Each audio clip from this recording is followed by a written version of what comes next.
À l'occasion de la visite de travail au Mali de Jean-Pierre Lacroix, secrétaire général adjoint aux opérations de paix des Nations Unies, le ministère des Affaires étrangères et de la coopération internationale a organisé mardi 26 juillet 2022, une séance de travail suivie d'une conférence de presse dans le cadre du renforcement du dialogue et des relations de coopération entre le Mali et l'Organisation des Nations Unies. Cette séance de travail fut l'occasion pour le gouvernement et particulièrement le Premier ministre de clarifier une fois de plus la position du pays vis-à-vis de l'ONU en affirmant que depuis l'installation de la MINUSMA dans notre pays en 2013, le gouvernement du Mali a toujours entretenu un dialogue dynamique avec les Nations Unies dans le cadre de la mise en œuvre efficace et efficiente de son mandat. Cette séance de travail avec Jean-Pierre Lacroix a eu lieu en présence de plusieurs autres membres du gouvernement. Cette séance de travail avait principalement pour but de redéfinir les objectifs communs entre le Mali et les Nations Unies sur la base des priorités nationales afin d'aboutir à un cadre de travail plus efficace.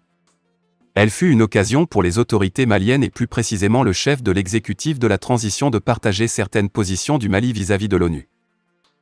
Selon le Premier ministre de la transition, depuis l'installation de la MINUSMA dans notre pays en 2013, le gouvernement du Mali a toujours entretenu un dialogue dynamique avec les Nations Unies dans le cadre de la mise en œuvre efficace et efficiente de son mandat. Il dira que la présence de Pierre Lacroix, secrétaire général adjoint des Nations Unies, chef des opérations de maintien de la paix à Mali aux deux parties, Mali et l'ONU, l'opportunité de renforcer ce dialogue en passant en revue, sans complaisance, les sujets de préoccupation, et en explorant, ensemble, les voies et moyens pour trouver les compromis dynamiques nécessaires et une compréhension partagée sur les enjeux et les attentes de part et d'autre. Mais avant toute chose, a tenu à rappeler Choguel Kokala Maïga, je voudrais saluer les efforts de stabilisation de la MINUSMA, qui opère dans un environnement particulièrement difficile, et m'incliner devant la mémoire des victimes, de toutes les victimes, civiles et militaires, maliennes et étrangères, de la crise multidimensionnelle que traverse mon pays, le Mali, depuis plus d'une décennie. Pour Choguel Maïga, il est impératif d'apporter un changement de paradigme et une évolution de la doctrine des Nations Unies, quand sa mission de paix évolue dans un environnement terroriste, comme c'est le cas, notoirement ici au Mali. Vous en conviendrez avec moi. Comme je l'ai dit le 25 septembre 2021 à la tribune des Nations Unies, je le répète ici, il n'existe pas au Mali de sentiment anti-MINUSMA. Mais cela dit, aussi longtemps que les raisons pour lesquelles la mission a été déployée, à la demande de notre pays, ne sont pas comprises et satisfaites, aussi longtemps que la MINUSMA aura du mal à s'acquitter convenablement de son mandat, aussi longtemps que les populations vont continuer à regretter le passé récent fait de quiétude, les interrogations sur l'utilité et la pertinence de la présence internationale constitueront des sujets de préoccupation, qu'il faut savoir aborder avec courage et lucidité et non chercher à éluder avec malice, a ajouté le chef de l'exécutif de la transition.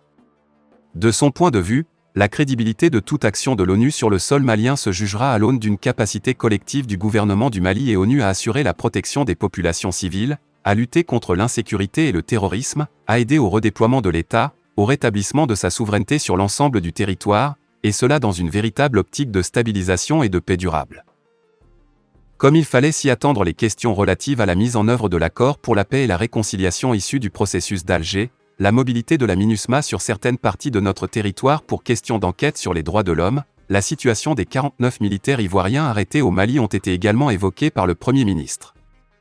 Pour la mise en œuvre de l'accord, il fera savoir qu'une réunion sur ce sujet se tiendra les prochains et regroupera l'ensemble des parties signataires, la médiation internationale et la communauté internationale autour du comité de suivi de l'accord, CSA.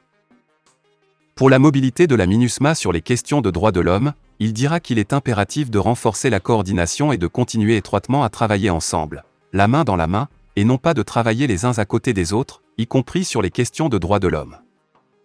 Par rapport au sort des 49 militaires ivoiriens, le gouvernement du Mali, à travers son PM, réitère une fois de plus sa demande de clarification des liens légaux ou contractuels entre les militaires ivoiriens concernés, Sahel Aviation Service et le contingent allemand de la MINUSMA.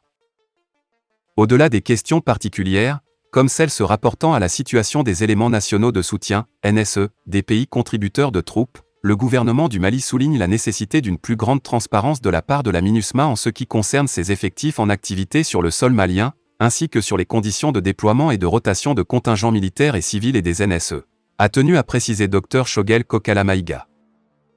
Ces mêmes positions du Mali ont été évoquées par le ministre des Affaires étrangères et de la coopération internationale, Abdoulaye Diop, dans le cadre de cette visite de travail. Ce dernier a beaucoup insisté sur le respect de la souveraineté nationale ainsi que des choix politiques et de partenaires du Mali.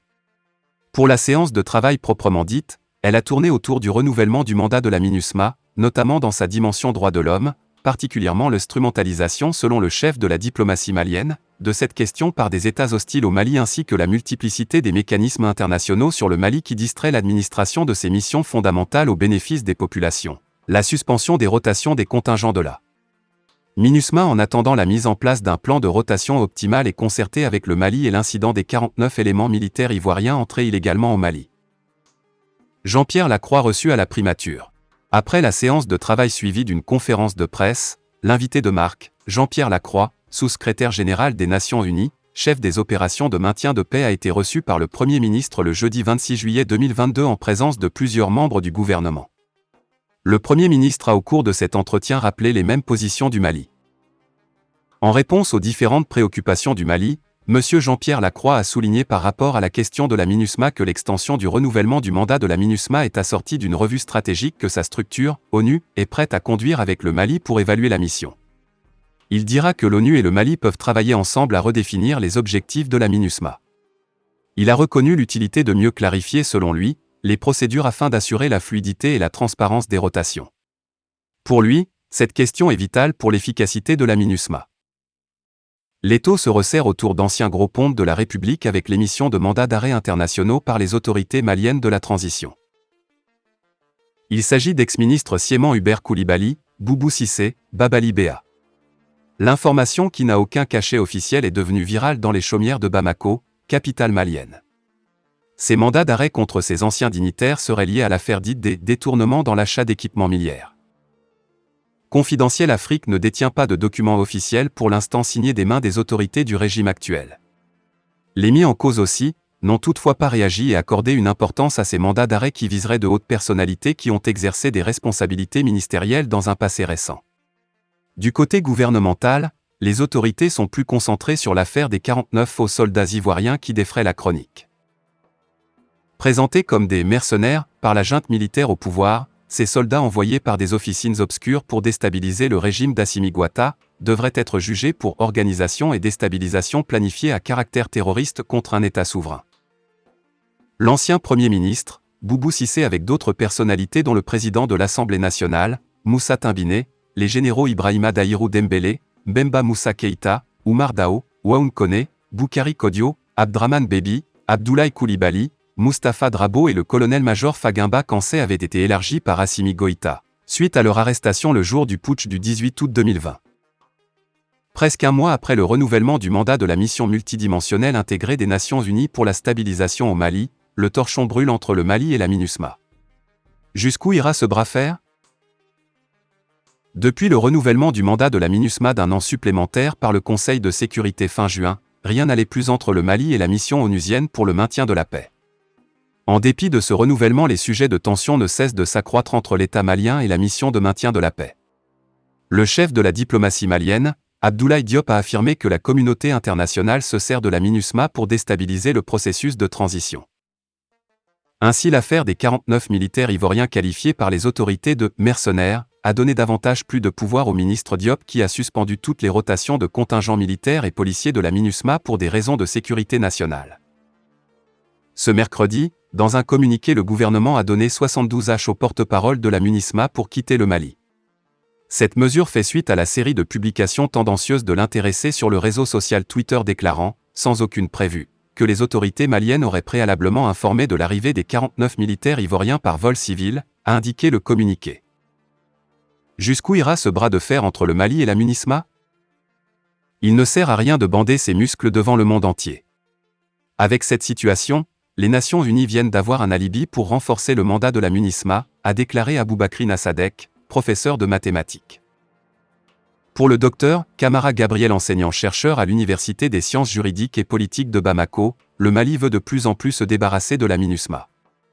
Mais ce bras de fer ne saurait rompre les relations qui existent entre l'État malien et les Nations Unies vu que le Mali a ratifié la charte de l'ONU et il ne peut se soustraire de cette organisation mondiale, explique-t-il. De même, les citoyens lambda maliens demandent aux autorités d'annuler le mandat de la mission onusienne qui vient d'être renouvelé. Selon Dr Camara, le Mali ne peut plus annuler ce mandat de la MINUSMA. Mais pour ce qui concerne son renouvellement prochain, cela nous renvoie à un autre débat. Fin de la vidéo, merci pour votre attention.